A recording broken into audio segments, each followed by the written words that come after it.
The Fortune Hunter, Chapter 1, The Royal Menagerie, July 1875. Was Queen Victoria a kitten or a codfish? The Fortune Hunter by Daisy Goodwin and Richard and Judy, exclusive to WHSmith. Charlotte hesitated.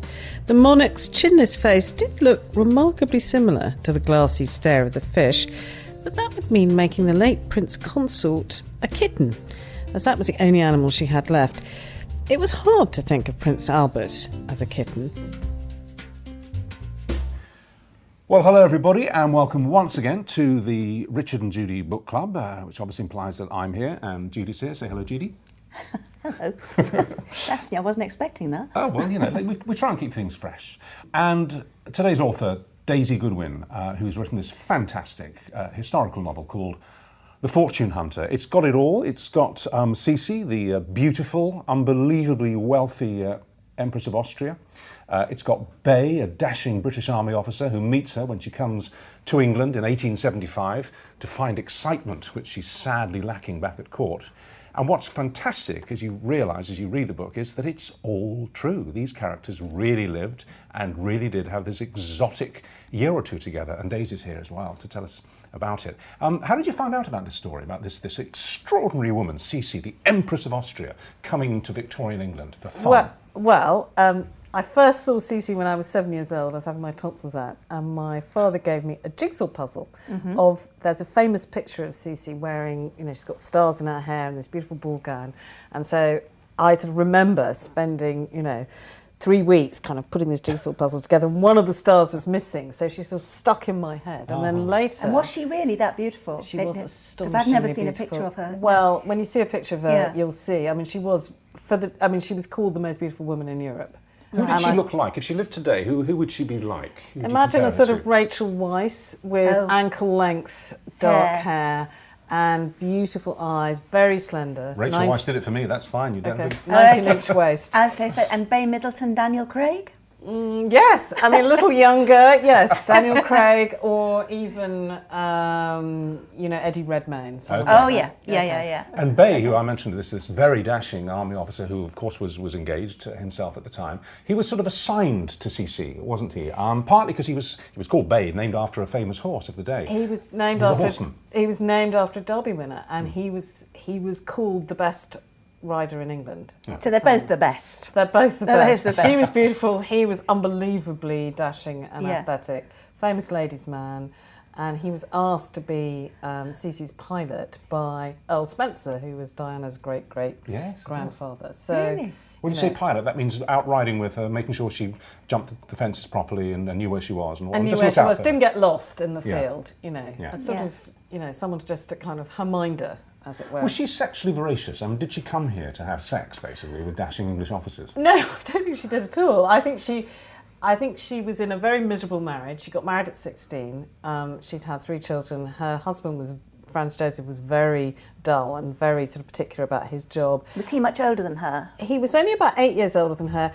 8 years older than her, much younger princess, has affair with cavalry captain, what can I say? Yes, Charles and Diana all over again. And that was one of the things, as I read about her, I thought, oh, how interesting, history repeating itself again and again. You write vividly about her beauty routine, particularly in the evenings. I mean, her hair, as you say, really did go down to her ankles, and so at night it had to be suspended in sort of ropes, didn't it? It was extraordinary. It was so heavy, it gave her this terrible headache, so she had to kind of hang it from the ceiling in 2 ropes so that, to take the pressure off her while scalp. She slept? Yes. And what's this about raw veal on her face at night? Well, she believed that if she covered her face with raw veal, it would tenderise her complexion. So she used to put a layer of raw veal on her face, and over that a leather sort of mask to keep it in ghastly, place. like Hannibal Lecter. Yes, I've seen the mask. It's really? It's in the museum in Vienna. So this would compress the veal against the skin. Yes, and stop it from and also stop the dogs from eating her face. My God. Well, tell us.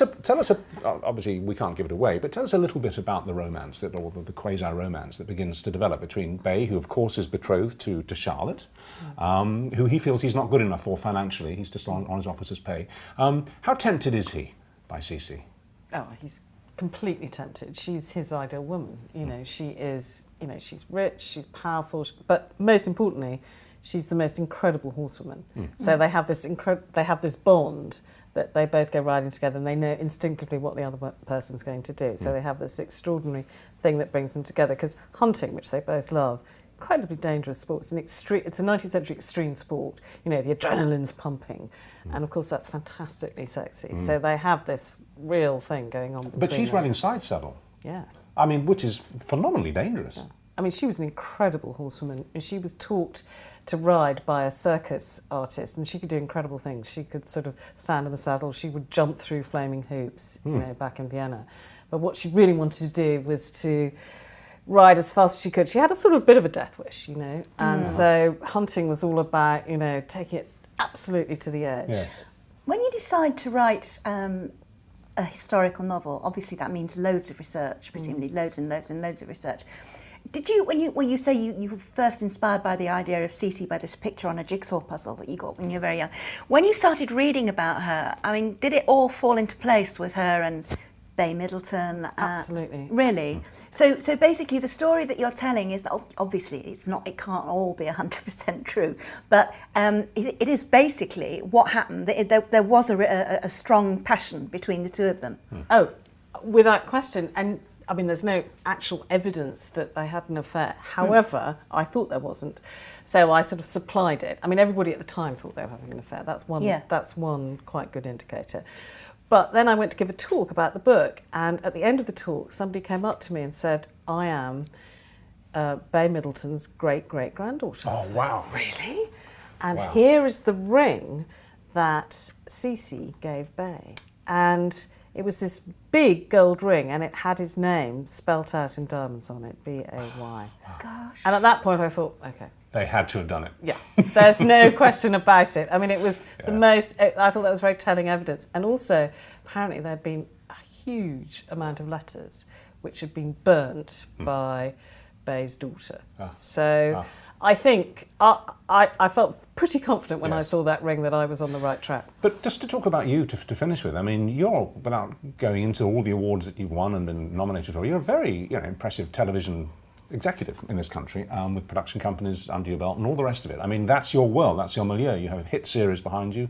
I won't go through them, but programs which are household names. And here you are, delving back 150 years into a completely different world. Although, as you say, in some ways there are parallels. Why? What's the appeal for you? Oh, I love the past. I love, the two things I love is being able to imagine what it was like to live 150 years ago. I'm, like all little girls, I wanted to be a princess. The closest I'm ever going to get.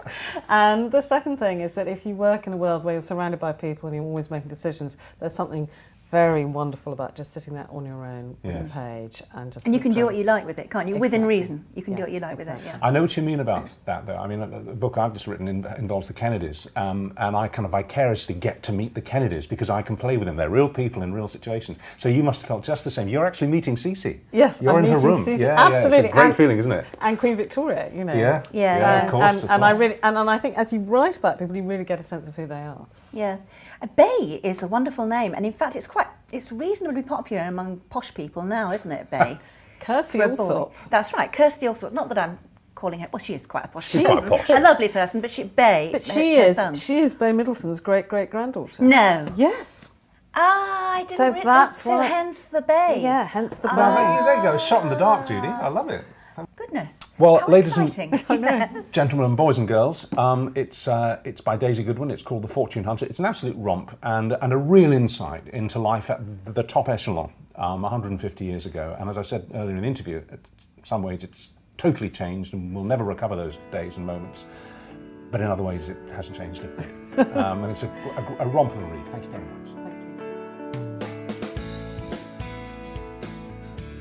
Charlotte would have her royal menagerie. She thought she would put it on the back wall of the drawing room at Keville. Properly framed, it would look to the casual observer like any other family portrait. Only the people who really looked would see that she had turned the royal family into a frock-coated and crinoline zoo. I'm Daisy Goodwin, and I've written The Fortune Hunter. It was possible that some of the starchier guests might be a little shocked. But as close observation of anything besides the lace on a visitor's gown seldom took place in the drawing room at Keville, Charlotte did not feel she had very much to worry about. The faint possibility of discovery might be enough to get her through those interminable afternoons spent at home entertaining lady callers. Charlotte hoped that the bishop's wife, in particular, would look over her long, perpetually dripping nose and be so offended that she never called again.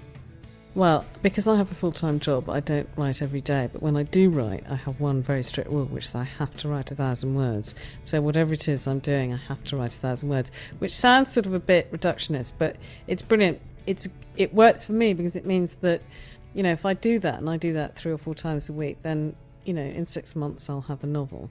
And my feeling is that until you've got the words down, you don't really know what the book is going to be. So the way I go is just, you know, charge ahead, and then I go back and sort of think, maybe this works, maybe that doesn't work. I think it never works if you endlessly go over the same words again and again and again. I'm a great believer in Winston Churchill's thing, which is don't let perfection stand in the way of the good.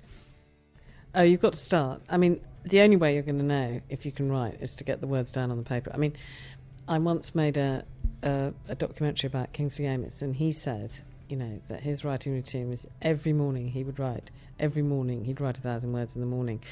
And by the end of the year, he had a novel. And in a sense, that's what it takes. You won't know whether you can do it or not until you've tried.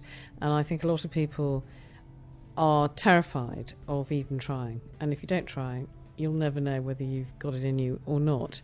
I don't think everybody can write, but I'm sure a lot of people can.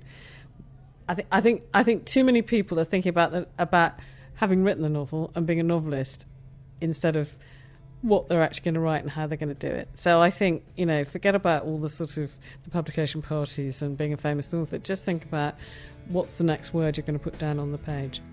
Oh my goodness, when I see my book on the shelf at WHSmith, I can't tell you. I'm so excited. I mean, there is no better feeling for an author than seeing their book on the shelves in, you know, stations and in places where, you know, lots of people are going to see it and read it. The next best thing, or actually, you know, the even better thing, I suppose, is when you actually see somebody go into WHSmith, see your book, and then buy it. Oh my God, I've been known to stop people and say, "You bought my book, would you like me to sign it for you?" And they've looked slightly surprised and a bit terrified. Don't forget you can download each and every book via Kobo for your e-reader or your smartphone via the free Kobo app. It's funny, I don't normally go for historical fiction, although this is partly factual as well, because it's based on real people who actually live these extraordinary lives. But I really enjoyed this. You know, set in 1875, 76, in a world which is utterly different from ours in almost every way I can think of, and yet, using the same expression, in almost every way I can think of, very similar relationship between royalty and a common soldier, really. Well, Sisi is, of course, the sort of empress, very young empress of Austria, in the mid-19th century. And a world beauty. And a world beauty. She is incredibly beautiful and also very ambitious and a bit of a one, really. And she's very, very bored, both with her husband, the emperor, and with court life. And so she comes to England basically to have a good time and to write. And she meets, you'd say she's like Diana. She's probably a bit more adventurous than Diana, but still. And then she meets her James Hewitt, Bay Middleton. I think Bay Middleton is probably a bit more... Brighter, I think, is the word you're looking for, Judy. Well, no, not necessarily. That's a bit cruel, but I mean, I just think he's probably a bit more of a determined character and a kind of a, you know, than James Hewitt. Sorry, James. But he's Hewitt. also affianced. He has a wonderful... He has a very rich fiancée called Charlotte. And it's this great, I mean, Daisy tells us that she's absolutely convinced, having done her research, that she's convinced they actually had an affair, purely because of their great sort of mutual affection and the fact that she gave him a ring, which turned up later at one of Daisy's book readings from his great niece or something like that. Absolutely, yeah. So it's a fascinating story. It's really good fun, and if you love historical novels, it's a rollicking romance, really. Couldn't agree more. Next up, an author who self-published his book before seeing it hit the silver screen in an incredibly spectacular way. They've announced a release date of November 25th, 2015. Matt Damon has signed on to play the main character, and Ridley Scott is set to direct. Author Andy Weir on how The Martian went stratospheric in Hollywood. Want to dip into a new book? Get much more than at any other bookshop. With extra notes at the back of every recommendation exclusive to WHSmith, check out the collection in store and online, and enjoy another great read with Richard and Judy.